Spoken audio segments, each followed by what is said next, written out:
There is no doubt that the Prime Minister has in many ways achieved substantial success for the economy. There is one statistic that I understand is not, however, challengeable, and that is that over her 11 years, the gap between the richest 10% and the poorest 10% in this country has widened substantially. That's right.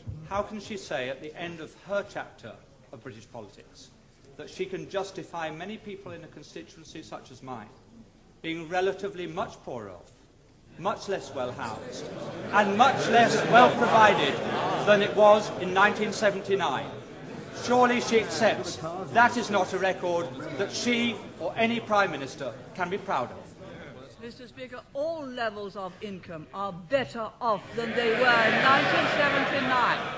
But what the honourable member is saying is that he would rather the poor were poorer, provided the rich were less rich.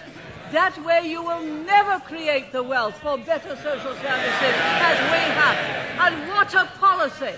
Yes, he would rather have the poor poorer, provided the rich were less rich.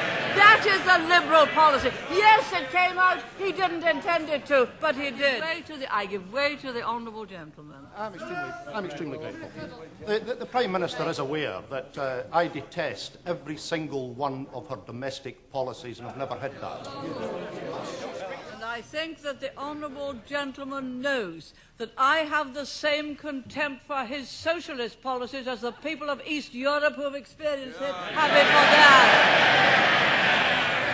I think I must have hit the right nail on the head when I pointed out that the logic of those policies are they'd rather have the poor poorer. Once they start to talk about the gap, they'd rather the gap was that.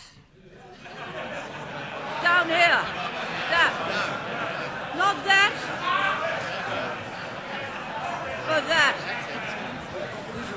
So long as the gap is smaller, so long as the gap is smaller, they'd rather have the poor poorer. You do not create wealth and opportunity that way. You do not create a property-owning democracy that way.